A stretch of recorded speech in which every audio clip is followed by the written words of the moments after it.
So hello friends, कैसे हो आप सब लोग। आई होप एकदम मस्त हो गए। आज मेरे सामने खड़ी हुई है टाटा की सबसे छोटी इलेक्ट्रिक पिकअप जो कि 1000 टन पेलोड कैपेसिटी के साथ आती है और ये गाड़ी क्षमता रखती है कि 1000 केजी का लोड लेकर इंडिया के लास्ट माइलस्टोन तक कवर करेगी, वो भी काफ़ी कम कॉस्ट में। जी हाँ, मैं बात कर रहा हूँ टाटा की SEV 1000 की। आप देखोगे हमारे सामने SEV 1000 लगी हुई है, जिसमें आपको मैं आज बताने वाला हूँ कि ये गाड़ी खरीदने के पीछे क्या कुछ रीज़न हो सकते हैं, कितने का आता है, कितना फीचर्स है, कितना रेंज है इस गाड़ी का, कितना समय लगता है इस गाड़ी को चार्ज करने में, मोटर कौन सा है, डायमेंशंस कैसा है। 1000 केजी जब पेलोड कैपेसिटी ये लोड करेगा तो इसके बाद इसका सस्पेंशन का क्या हाल है, इसके टायर का क्या हाल है, कितने का आता है, क्या प्रॉन्स है, क्या मेरिट्स है, क्या डिमेरिट्स है, सारी चीज़ें वन बाय वन करके आज की इस वीडियो में मैं आपको बताने वाला हूं। इससे पहले मैं आपको बता दूं कि टाटा की जो S है वो अभी तक लगभग 25 लाख यूनिट बिक चुकी है, जिसके बाद टाटा की S इलेक्ट्रिक में भी आपको ये देखने को मिलेंगी। जी हाँ, टाटा की S ये जो है ये 1000 केजी पेलोड कैपेसिटी के साथ इंडिया की पहली ऐसी गाड़ी बन चुकी है जो कि मिनी ट्रक है, जो कि इंडिया के लास्ट माइल तक जाने की कैपेसिटी रखती है। सबसे पहले हम लोग बात करते हैं इस गाड़ी की ओवरऑल बैटरी सेक्शन के बारे में, क्योंकि भाई इलेक्ट्रिक गाड़ी होना और लोगों को सबसे पहले बताना चाहिए कि भैया बैटरी कितने की आती है, कैसी आती है। तो देखोगे कुछ इस तरीके की आपको यहाँ पे इसका बैटरी का पैक देखने को मिल जाता है, जो कि भाई 21.3 किलोवाट का लिथियम आयरन फॉस्फेट टाइप का लिक्विड कूल्ड IP67 रेटेड आपको यहाँ पे इसका बैटरी मिलता है, जो कि आगे का 7 साल या 1,75,000 किलोमीटर तक का वारंटी देती है टाटा मोटर्स। जी हाँ, टाटा मोटर्स की ये जो बैटरी है वो 21.3 किलोवाट की लिथियम आयन की आपको बैटरी मिलेगी, जो कि आपको लगभग 7 साल 1,75,000 किलोमीटर तक की आपको इस पर वारंटी मिलती है।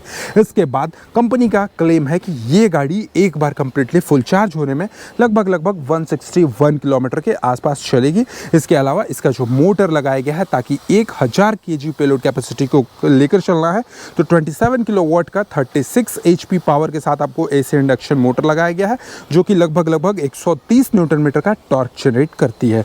इसके अलावा इस गाड़ी की जो टॉप स्पीड रखी गई है वो 60 किलोमीटर पर आवर की टॉप स्पीड रखी गई है। आमतौर पे आप देखते होगे कि जितने भी कमर्शियल्स गाड़ियां होती हैं उनकी जो टॉप स्पीड होती है वो लगभग 80 किलोमीटर पर आवर की टॉप स्पीड होती है। जैसे कि इंट्रा ही की मैं बात कर लूँ, S की मैं बात कर लूँ, तो ये सभी गाड़ियों की जो टॉप स्पीड होती है वो 80 किलोमीटर की होती है, जबकि टाटा SEV 1000 की जो टॉप स्पीड रखी गई है वो लगभग 60 किलोमीटर पर आवर की टॉप स्पीड रखी गई है। और इसकी जो ग्रेडेबिलिटी है वो आपको 20% की ग्रेडेबिलिटी भी देखने को मिल जाती है। इसके अलावा सबसे मेन ऑफ द पॉइंट, भाई टाटा SEV 1000 को अगर मैं परचेज करता हूं तो इस गाड़ी को कितने घंटे में मैं चार्ज करूंगा, तो देखो जी 10 से 100% की जो चार्ज है ये गाड़ी 7 घंटे में चार्ज हो जाती है।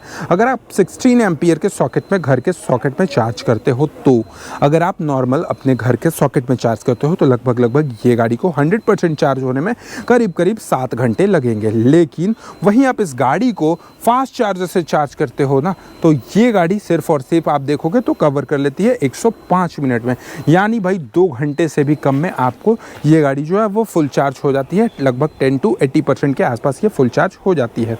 इसके अलावा इस गाड़ी की टोटल वेट जो रखी गई है वो आप देखोगे लगभग 2120 केजी के आसपास आपको इस गाड़ी की कर्ब ओवरऑल ग्रॉस वेट रखी गई है, जिसमें 1000 केजी का पेलोड कैपेसिटी मिल जाता है। इसके अलावा आप देखोगे तो यहाँ पर इसकी फ्रंट की जो टायर सेक्शंस मिलती हैं, फ्रंट की जो टायर सेक्शन मिलेंगी ये आपको काफ़ी बढ़िया MRF कंपनी का कंपनी टायर यूज़ करती है, जो कि 13 इंचेस के आसपास आपको रेडियल ट्यूबलेस टायर मिलते हैं। इसके अलावा इसकी फ्रंट की जो सस्पेंशन होती है वो फ्रंट में पैराबोलिक लीफ स्प्रिंग टाइप के आपको सस्पेंशन मिलते हैं। इसके अलावा आप देखोगे तो रियर सेक्शन में भी अगर मैं बात करूँ तो रियर में भी आपको सेमी इलिप्टिकल टाइप के लीफ स्प्रिंग टाइप के सस्पेंशन आपको यहाँ पे मिल जाते हैं। तो आप यहाँ पर देखोगे इसका जो पीछे का आप सेक्शन देखोगे, इसके टेल लाइट सेक्शन देखोगे तो यहाँ पर आपको कुछ इस तरीके का टेल लाइट सेक्शन देखने को मिल जाएगा। आपको यहाँ पे दो रिवर्स पार्किंग सेंसर्स देखने को मिल जाएंगे। इसके अलावा स्पेयर व्हील्स का जो ऑप्शन है वो आपको कुछ इस तरीके का आपको यहाँ पे मिलेगा। ग्रीन नंबर प्लेट आप देखोगे, भाई ये गाड़ी ना इलेक्ट्रिक गाड़ी है तो इसमें आपको ग्रीन नंबर प्लेट के साथ मिलता है। लगभग आप देखोगे 4.3 मीटर आपको इसका टर्निंग रेडियस आपको यहाँ पे देखने को मिलेगा। और इसके अलावा चलते हैं सबसे पहले इस गाड़ी के इंटीरियर सेक्शन में, क्योंकि भाई मैंने आपको एक्सटीरियर सारी चीज़ें बता दी, सब कुछ बता दिया, मोटर बता दिया, व्हीकल स्टार्टिंग स्टेप बता दिया। देखो सबसे पहले पुट की इन इग्निशन ऑन मोड करना है। After ready symbol appears in cluster, please brake pedal को प्रेस करना है। उसके बाद आपका न्यूट्रल सेक्शन लगेगा। तो सबसे पहले तो सीट की बात करते हैं। तो यहाँ पर आप देखोगे सीट सेक्शन जो है वो आपको कम्प्लीटली आपको इसका मैनुअल मिलता है। बस एक चीज़ अच्छी है कि आपको यहाँ पे हेडरेस्ट ऑप्शन लगा दिया गया है। इसके अलावा चलिए भैया सबसे पहले इस गाड़ी पे बैठता हूँ, बैठने के बाद आपको सारी फीचर्स बताता हूँ।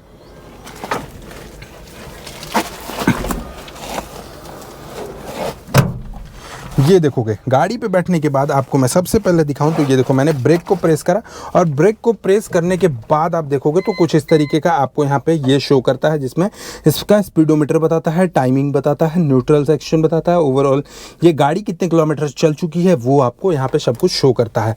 इसके अलावा ये गाड़ी अपनी स्टार्ट हो गई, ब्रेक के पास प्रेस रखना है, यहाँ पर आप देखोगे न्यूट्रल है, ड्राइव मोड है, रिवर्स मोड है। तो अभी जो गाड़ी है वो न्यूट्रल मोड में है, इसको मैं करता हूँ यहाँ पे ड्राइव मोड में करता हूँ। ये देखो फिर से न्यूट्रल मोड में हो गई, ड्राइव मोड में हो गई।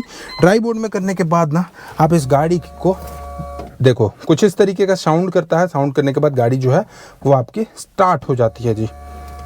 गाड़ी अपनी रेडी है, ये रेडी है, आप आराम से इसको बढ़ा सकते हो। इसके अलावा यहाँ पर आप देखोगे 5 वोल्ट का 2.4 एम्पियर का आपको यूएसबी चार्जिंग सॉकेट मिल जाता है, हेडलाइट एडजस्ट करने का मिल जाता है। ये सारी चीज़ें जो है वो आपको मैनुअल सेक्शन में मिलेंगी।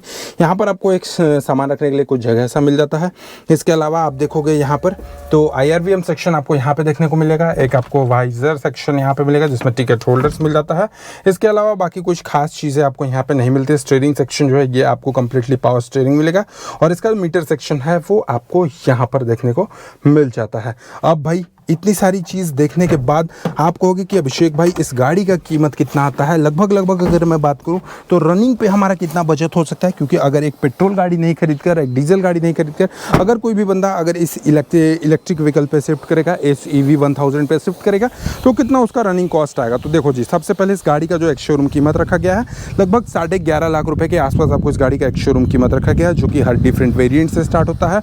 और इसका जो रनिंग कॉस्ट आता है शहर में लगभग 1 रुपये प्रति किलोमीटर के आसपास आपको इसका रनिंग कॉस्ट आता है। इसके अलावा इस व्हीकल पे आपको वारंटी मिलता है लगभग 3 साल 1,25,000 किलोमीटर का, या फिर अगर आप दूसरा वारंटी लोगे तो लगभग आपको 7 साल और 1,75,000 किलोमीटर तक आपको यहाँ पे वारंटी भी मिलता है। मतलब सबसे अच्छी चीज़ इस गाड़ी की जो मुझे अच्छी चीज़ लगी वो तो लगी कि भाई 160 किलोमीटर का रेंज देती है। 1000 kg का सामान लोड करने के बाद 160 किलोमीटर का रेंज देती है। इसके अलावा अगर आप फास्ट चार्जर से चार्ज करते हो तो लगभग 105 मिनट में जो चार्ज होती है, ये फास्ट चार्जिंग है, ये भी अच्छी लगी। इसके अलावा इसमें लो ऑपरेटिंग एंड मेंटेनेंस कॉस्ट है, इसमें आपको खर्चा कुछ नहीं है। स्ट्रॉन्ग वारंटी सपोर्ट रखा गया है, क्योंकि भाई 3 साल 1,25,000 किलोमीटर और 7 साल 1,75,000 किलोमीटर का वारंटी मिलता है। लेकिन इसका जो कॉन्स मुझे लगा, जो चीज़ें मुझे पसंद में नहीं आई भाई, देखोगे तो क्या इस गाड़ी को आप सिर्फ और सिर्फ 60 किलोमीटर के टॉप स्पीड पे ही चला सकते हो, ये चीज़ अच्छी नहीं लगी मुझे। और दूसरी चीज़ कि भाई इसके इंटीरियर सेक्शन में देखोगे ना आपको AC मिलता है, ना फैन मिलता है, ना ही इसके फ्रंट में टॉप मॉडल से आप जाओगे तो आपको यहाँ पे प्रोजेक्टर लाइट का ऑप्शन मिलता है। तो कुछ ऐसी भी चीज़ें हैं जो कि मुझे टाटा एस EV के इलेक्ट्रिक सेक्शन में ये चीज़ नहीं अच्छी लगी। बाकी ऑलमोस्ट अच्छी है, लो मेंटेनेंस कॉस्ट है, काफ़ी अच्छा है। सबसे चीज़ इसकी 1000 kg पेलोड कैपेसिटी है। इसके अलावा ये गाड़ी फास्ट चार्जिंग से चार्ज करोगे तो लगभग 105 मिनट में चार्ज हो जाती है और 105 मिनट में चार्ज होने के बाद ये गाड़ी ना लगभग आपको 160 किलोमीटर का रेंज देती है। तो आपको कैसी लगी टाटा की एस EV आप हमें कमेंट बॉक्स में जरूर बताइएगा, और चैनल पे पहली बार होगा तो सब्सक्राइब करके बेल आइकन को दबाना नहीं भूलिएगा। चलिए, thank you so much for watching, love you all, bye bye, take care.